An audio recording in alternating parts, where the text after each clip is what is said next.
Sejarah samurai membentang selama lebih dari 700 tahun. Dalam kurun waktu tersebut, banyak kisah para samurai yang berhasil mengukir sejarah dan dikenang hingga saat ini. Salah satu prajurit samurai yang terkenal ialah Miyamoto Musashi. Namanya sudah tidak asing lagi di telinga para pecinta serial televisi Jepang. Miyamoto Musashi merupakan ahli pedang dan seorang ronin atau samurai tak bertuan. Kisah hidupnya yang menarik mampu menginspirasi banyak orang hingga hari ini. Hal itu pula yang membuatnya menjadi sosok yang sangat dihormati, sekaligus menjadikannya salah satu ikon budaya paling terkenal di negeri matahari terbit. Detail kehidupan Musashi sering dikaburkan lewat dongeng maupun kisah-kisah fantasi. Meskipun demikian, beberapa sejarawan berhasil mengumpulkan fakta-fakta seputar samurai terhebat dalam Jepang tersebut. Miyamoto Musashi diyakini lahir pada tahun 1584 di desa Miyamoto, Provinsi Harima, yang terletak di wilayah Kepulauan Honshu Barat. Nama aslinya ialah Shinmen Takezo, sedangkan Musashi adalah pelafalan lain dari kata Takezo. Beberapa sumber mengatakan bahwa Musashi membunuh lawan pertamanya saat ia baru berusia 13 tahun. Di mana ia membunuh seorang temannya yang bernama Benosuke. Miyamoto Musashi tumbuh dalam sebuah keluarga yang memiliki latar belakang seniman bela diri. Di mana, dari ayahnya, hati dan jiwa Musashi mewarisi kecintaannya pada pedang, dan berhasrat, suatu saat nanti, ia menjadi pendekar pedang yang hebat. Seiring dengan bertambahnya usia, Musashi semakin menguasai teknik dalam menggunakan pedang. Hal tersebut seringkali membuatnya menjadi sosok yang kritis terhadap teknik seni bela diri yang diajarkan oleh ayahnya. Suatu hari, Musashi mengkritik keras pelajaran yang diberikan ayahnya. Hal tersebut membuat ayahnya marah dan melemparkan sebuah belati ke arah Musashi, meskipun ia mampu menghindarinya. Musashi yang marah kemudian memutuskan untuk meninggalkan rumah dan tinggal bersama pamannya, seorang pendeta Shinto bernama Dorinbo. Di sana, Musashi terus belajar untuk mengembangkan tekniknya sendiri dalam bermain pedang. Keshogunan Ashikaga yang runtuh pada tahun 1573 menyisakan serangkaian gejolak dan ketidakstabilan kondisi di seluruh negeri. Hingga puncaknya, pada tahun 1600, terjadi sebuah pertempuran yang dikenal sebagai Perang Sekigahara. Di mana wilayah Jepang terbagi menjadi dua kubu yang saling berlawanan. Kubu timur merupakan pendukung utama Tokugawa Ieyasu, sedangkan kubu barat adalah pendukung Toyotomi Hideyori. Dalam pertempuran tersebut, Tokugawa Ieyasu berhasil menyingkirkan Hideyori dan memenangkan pertempuran. Di kemudian hari, Tokugawa Ieyasu mendirikan Keshogunan Tokugawa yang akan bertahan selama lebih dari 200 tahun. Meskipun mengalami kekalahan, Miyamoto Musashi yang turut serta ke dalam pasukan Hideyori berhasil selamat dan meloloskan diri. Sejak saat itu, ia menjadi seorang ronin atau samurai tak bertuan, dan memutuskan untuk menjadi seorang samurai pengembara. Dalam perjalanan panjangnya, Musashi seringkali mengasah keterampilan, serta keberaniannya, melalui duel-duel mematikan. Sayangnya, hanya sedikit kisah yang tercatat, mengenai duel yang pernah ia lakukan. Salah satu kisah duel paling terkenal, yang ia lakukan adalah, saat dirinya berhadapan dengan Sasaki Kojiro, dalam duel Pulau Ganri.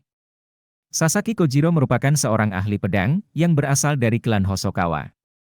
Kojiro dikenal dengan teknik Subamega Esinya yang memiliki arti memutar pedang dengan kecepatan burung layang-layang. Selain itu, ia juga dikenal dengan pedang panjangnya yang bernama Monohoshi Zao. Reputasi Sasaki Kojiro dikenal luas di kalangan para samurai, bahkan konon, Sasaki Kojiro tidak pernah kalah dalam sebuah duel. Melalui bekas murid ayahnya, Musashi melayangkan duel pada Kojiro. Kemudian, disepakati pada pagi hari, tanggal 13 April, tahun 1612, duel akan dilakukan di sebuah pulau kecil, bernama Funajima, yang terletak di antara Pulau Honshu dan Kyushu. Kemudian, Miyamoto Musashi berangkat dengan menggunakan sebuah perahu seorang nelayan, dan tiba pada pukul 9 hingga 11 pagi. Musashi yang baru saja tiba, menemukan Kojiro yang sudah menunggunya dengan penuh amarah, serta sudah bersiap dengan sebuah pedang di tangannya. Seketika, Kojiro melayangkan pedangnya ke arah Musashi, dengan sebuah tebasan yang diarahkan tepat ke tengah dahinya. Luka tersebut berhasil merobek ikat kepala Musashi, meski tidak sampai melukainya. Sementara itu, Musashi memukul Kojiro di tempat yang sama dengan sebuah dayung yang ia bawa. Kojiro yang jatuh ke pasir, berusaha menebas Musashi secara horizontal. Akibatnya, Musashi menderita sebuah luka selebar 7 cm di kakinya. Namun, luka tersebut tidak sampai mengenai pembuluh darahnya. Musashi berusaha menyerang lagi. Kali ini, ia berhasil mematahkan tulang rusuk kiri Kojiro. Sesaat, darah mengalir keluar dari mulut dan hidung Kojiro yang tak sadarkan diri. Seketika, Musashi memeriksa tanda-tanda kehidupan. Namun, Kojiro sudah tidak bernyawa. Miyamoto Musashi pun berhasil memenangkan duel tersebut. Kemudian, dia membungkuk kepada para pejabat yang menyaksikan duel tersebut, lalu kembali menuju perahu yang ia tumpangi, dan berlayar pergi. Untuk memperingati Kojiro, serta duel legendaris tersebut, Pulau Funajima berubah nama, menjadi Ganryujima. Namun, kematian Kojiro membuat Musashi sedih. Kemudian ia menuangkan isi kepalanya dalam sebuah catatan yang berbunyi. Aku mengerti bahwa, aku belum menjadi pemenang karena keahlian yang luar biasa, dalam seni bela diri. Mungkin, aku memiliki bakat alami, dan tidak menyimpang dari prinsip-prinsip alami. Atau memang karena seni bela diri dari gaya lain yang kurang. Setelah itu, aku bertekad untuk mencapai pemahaman yang lebih jelas tentang prinsip-prinsip yang mendalam. Aku berlatih siang dan malam. Pada saat aku berusia 50 tahun, aku baru menyadari bahwa jalan seni bela diriku terjadi secara alami. Setelah duelnya dengan Sasaki Kojiro berakhir, dan Musashi keluar sebagai pemenangnya, ia memutuskan untuk melepaskan pedangnya.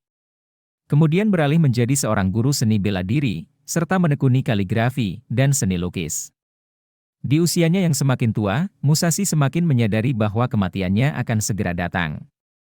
Pada tahun 1643, ia menulis sebuah buku autobiografinya, yang berjudul Go-Rin no Sho, yang kemudian dikenal sebagai Kitab Lima Lingkaran. Beberapa sejarawan mengatakan bahwa Musashi meninggal pada 19 Mei tahun 1645. Meskipun telah tiada, beberapa nasihat Musashi memiliki nilai abadi, seperti yang ia tuangkan dalam bukunya yang berbunyi, tidak ada apapun di luar dirimu yang dapat membuatmu menjadi lebih baik, lebih kuat, lebih kaya, lebih cepat, atau lebih pintar. Semuanya ada di dalam. Semuanya ada. Jangan pernah mencari apapun di luar dirimu. Kisah hidupnya yang memukau membuatnya terus dikenang hingga kini sebagai salah satu samurai terhebat dalam sejarah Jepang.